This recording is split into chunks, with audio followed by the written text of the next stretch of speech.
Hello, Lance from Air One Air Conditioning here.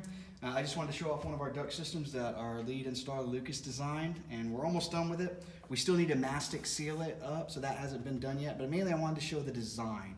What we commonly see with duct design is about this much ductboard, which this is what this is called, ductboard.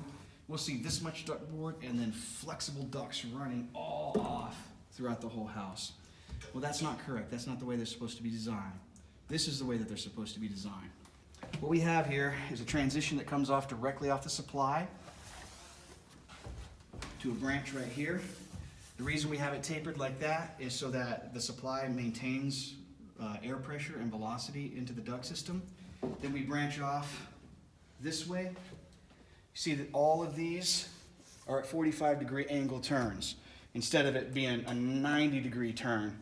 This allows air to actually flow along the angles and then proceed down that way.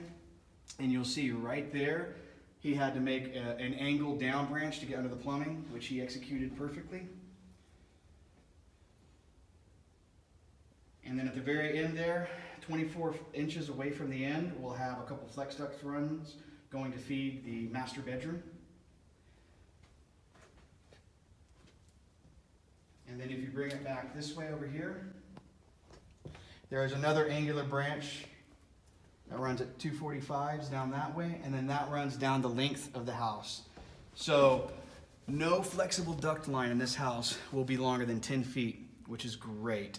Velocity will be maintained through the entirety of the house, and he's going to get excellent airflow and balance because of the design that was done here.